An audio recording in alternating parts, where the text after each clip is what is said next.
اصل قصہ تو تمنے اب تک بتایا نہیں۔ لا حول ولا قوت۔ وہ عاجز آ کر پھر کرسی پر بیٹھ گیا۔ جب میں گاؤں کے اسکول میں داخل ہوا اور بقول شخص سے میری ذہانت کی دھوم مچنے لگی تو نواب قمر الزماں امی ابا سے مصر ہو کر مجھے ڈھاکہ لے آئے۔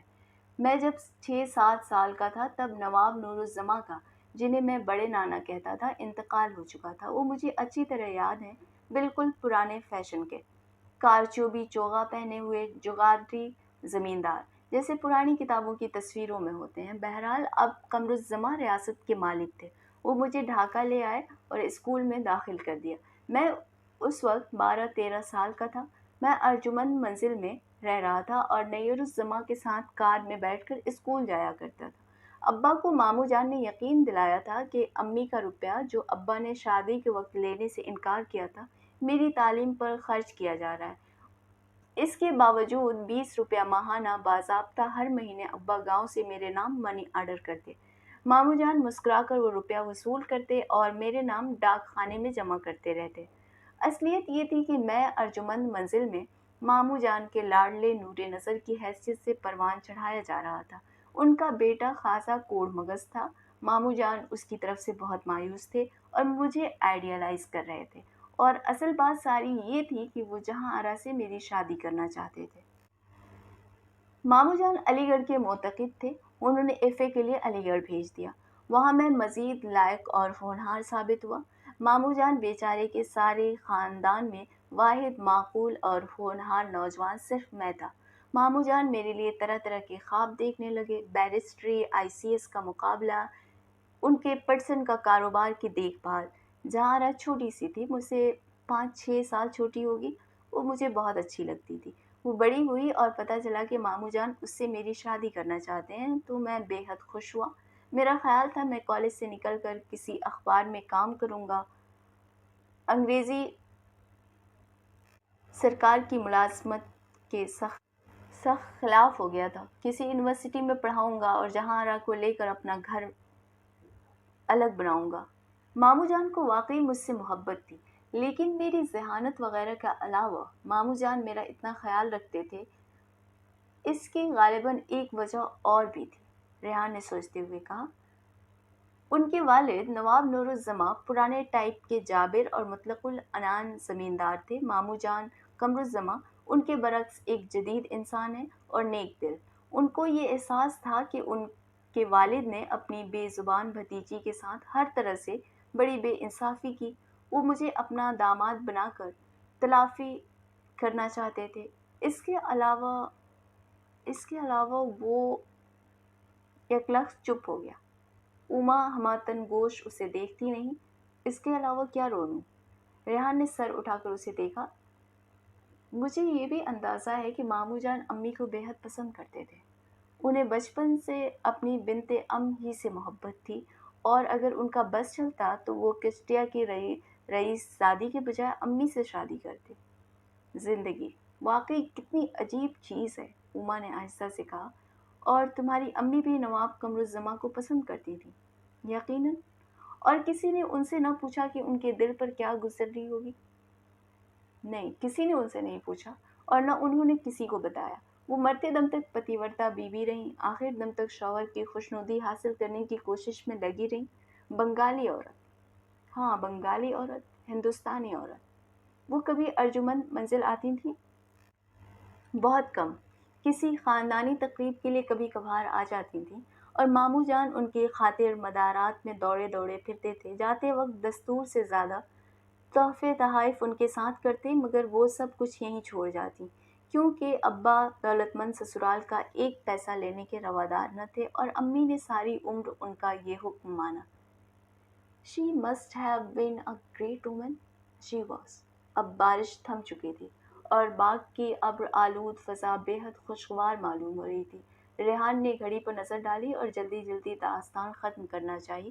جب میرے ولایت جانے کا پروگرام بنا تو امی نے چاہا کہ اپنے زیورات جو بینک میں محفوظ تھے فروخت کر کے میرے ولایت کا خرچ کا انتظام کریں۔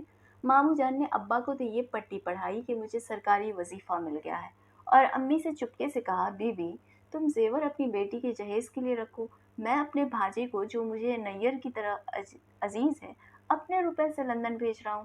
امی کو معلوم تھا کہ ماموں جان کا ارادہ جہاں آرا کو مجھ سے بیاہ دینے کا ہے۔ وہ بیچاری بے حد مسرور تھیں۔ وہ اپنے شوہر کی ضد کی وجہ سے ساری عمر تنگ دستی میں گزار چکی تھیں۔ انہیں اب خوشی تھی کہ اس رشتے سے ان کے غریب بیٹی کی زندگی بن جائے گی۔ تمہاری امی کے پاس بہت گہنے تھے؟ اوما نے خالص عورتوں کی سی دلچسپی سے پوچھا۔ ریحان نے ایک بار تعجب سے اس پر نظر ڈالی۔ کہہ تو چکا ہوں، ان کی والدہ کے زیور تھے جو ان کے تایا نے بینک میں رکھوا دیے تھے۔ وہ ہیرے جواہرات جو امی کو ملنے چاہیے تھے، ان پر ان کی والدہ کے انتقال کے بعد بیگم نورالزماں ان کی تائی پہلے ہی قبضہ کر چکی تھیں۔ چنانچہ میں ماموں جان کے خرچ پر لندن گیا۔ وہاں سے لوٹ کر آیا تو یہاں شادی کی تیاریاں ہو رہی تھیں۔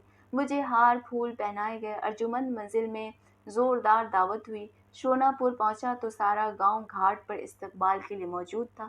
صرف امی نہیں تھیں جن کو میری آمد کا سب سے زیادہ انتظار تھا۔ وہ سال بھر پہلے مر چکی تھیں۔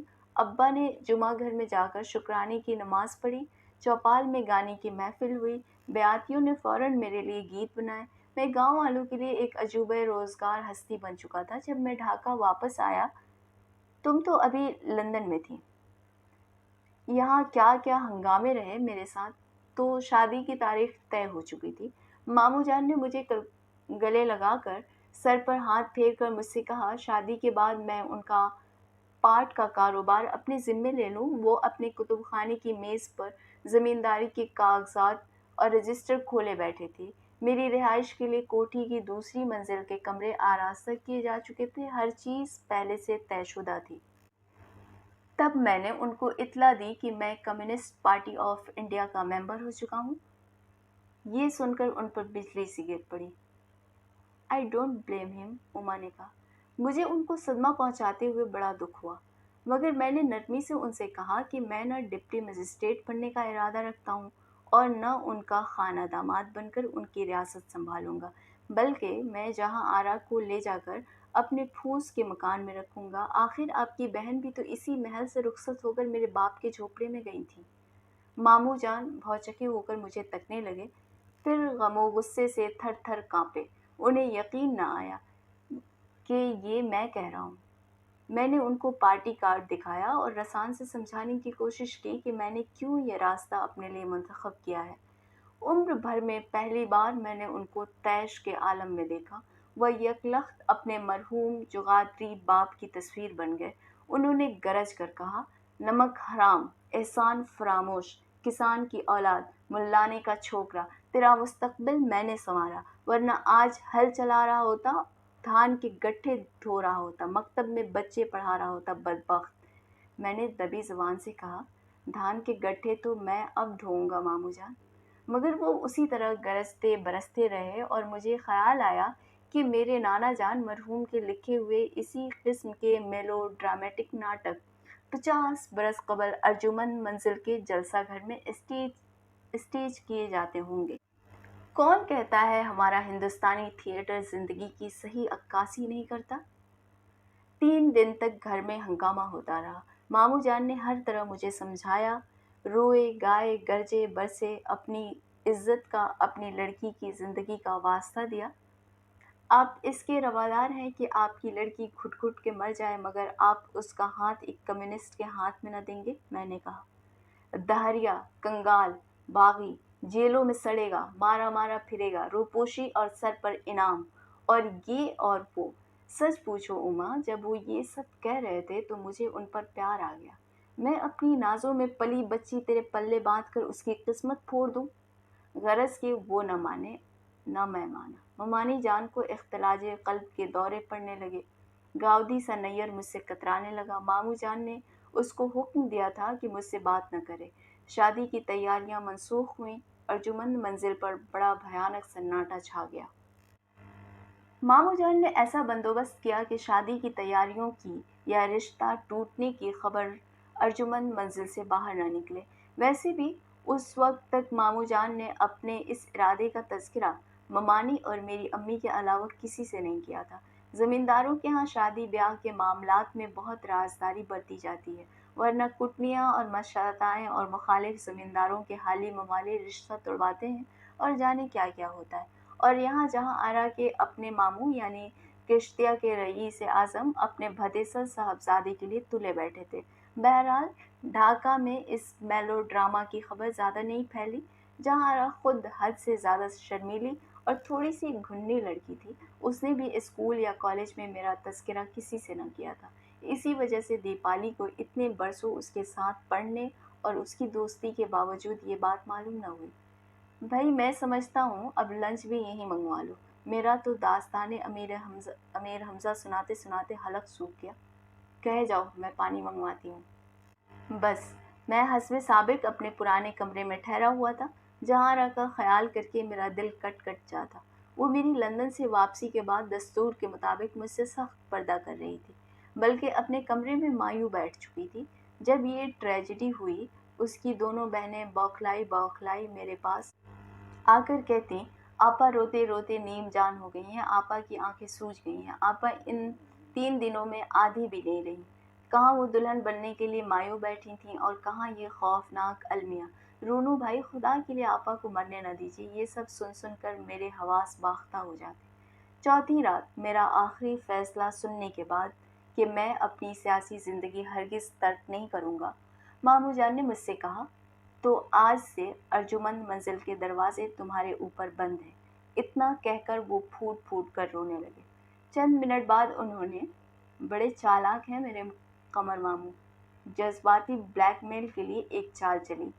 اس وقت مجھے ایسا خیال ہوا، مگر اب سوچتا ہوں کہ وہ خلوص اور صدق دل سے ایسا کہہ رہے تھے۔ مگر جوانی کی اکڑ اور اپنے اصول پرستی کے ضام میں ہم یہ نہیں سمجھ پاتے کہ ہمارے بزرگوں کے بھی جذبات ہیں، ان کی بھی اندرونی جذباتی زندگی ہے، انہوں نے بھی شکستہ دلی کا سامنا کیا ہے۔ ماموں جان مجھ سے کہنے لگے، ملیحہ مر گئی، تم اس کی نشانی تھے، تم نے بھی میرے ساتھ یہ کیا۔ اتنا کہہ کر وہ ذرا دقت سے اپنی کرسی پر سے اٹھے اور کمرے کے باہر چلے گئے۔ امی کے مرنے کا غم تازہ تھا، میں بھی بڑی مشکل سے آنسو ضبط کر کے اپنے کمرے میں واپس آیا۔ پھر میں نے اپنا سامان باندھنا شروع کیا اور انجم آرا کو بلا کر اس سے کہا، اپنی آپا سے کہو رات کو باہر تالاب پر آ جائیں، مجھے ان سے بے حد ضروری بات کرنی ہے۔ انجم آرا کا چہرہ کھل اٹھا، وہ فوراً دوڑ پڑی۔ رات کو جہاں آرا مجھے تالاب کے کنارے ملی، میں نے 3 سال بعد اسے دیکھا۔ 3 سال تک میں اسے لندن سے خط لکھتا رہا تھا، اس کے متعلق سوچتا رہا تھا، مگر زیادہ نہیں۔ مجھے معلوم تھا وہ میری ہونے والی ہے، اس لیے مجھے اس کے لیے کوئی خاص اضطراب نہیں محسوس ہوتا تھا۔ مجھے اس سے محبت تھی، مگر کوئی جنون خیز عشق نہیں تھا، ہو نہیں سکتا تھا۔ بچپن سے ہم اکٹھے پلے بڑھے تھے، وہ میرے لیے ایک پرسکون سی چیز تھی۔ مجھے ہمیشہ یہ معلوم رہتا تھا کہ میں دنیا میں جہاں کہیں بھی ہوں، کسی حالت میں ہوں، کیسی کٹھن مسافت طے کر کے لوٹوں، وہ سایہ دار درخت اور میٹھے پانی کے کنویں کی طرح میری منتظر ہوگی۔ اور اب وہ میرے سامنے موجود تھی، میری امی کی طرف پتی ورتا کی ایک اور تصویر۔ میں اس کے سامنے گونگا سا ہو گیا۔ وہ تالاب کی سیڑھی پر بیٹھ گئی۔ انجم آرا، مہر آرا اور مالا ملازمہ پہرے پر ادھر ادھر چوکس تھیں۔ اگر ماموں جان کو اس ملاقات کا علم ہو جاتا تو نہ جانے وہ ہم دونوں کا کیا حشر کرتے۔ خیر، تو میں نے اس سے کہا، وہ خاموشی سے میرے ساتھ چلی چلے۔ تم لڑکیوں کو بھگا کر لے جانے کی تجویز کرنے میں بہت ایکسپرٹ معلوم ہوتے ہو، اوما نے بات کاٹی۔ میں نے اس سے کہا، میرے ساتھ جھوپڑوں میں رہے، روکھی سوکھی کھائے اور یہ یاد رکھے کہ وہ نواب قمرالزماں چودھری کے نواسی کی نہیں بلکہ مولوی برہان الدین احمد کاشکار کے لڑکے کی بیوی ہے۔ بالکل ایسی ہی بات تمہارے ابا نے تمہاری امی سے کہی تھی، اوما نے کہا۔ ہاں، عجیب بات ہے نا؟ بہرحال، مگر جہاں آرا میں اپنے والد سے اتنی بڑی بغاوت کرنے کی ہمت نہ تھی۔ وہ بیٹھی ہچکیوں سے روتی رہی اور میں اسے اسی طرح روتا چھوڑ کر ہمیشہ کے لیے ارجمند منزل سے باہر آ گیا۔ چند روز بعد ہی مجھے انڈر گراؤنڈ ہونا پڑا اور وہ سارا قصہ خواب و خیال ہو گیا۔ اور اس کے فوراً بعد تم نے ایک اور خواب دیکھنا شروع کر دیا۔ وارے مرد کی ذات! اب اجازت ہے، دوپہر ہو گئی۔ ابھی نہیں، تمہاری بہن پڑھ رہی ہے۔ نہیں، میں کتنا چاہتا ہوں اس کی تعلیم کا انتظام ہو جائے، مگر رابعہ امی کے انتقال کے بعد گھر سنبھالنے میں جٹ گئی۔ اگر مجھے کبھی ڈھاکہ آنا ملا تو مکان لے کر اسے یہاں بلا لوں گا۔ اگر میں ابا کو یہ یقین دلا دوں کہ وہاں پر پردے کا مکمل انتظام ہے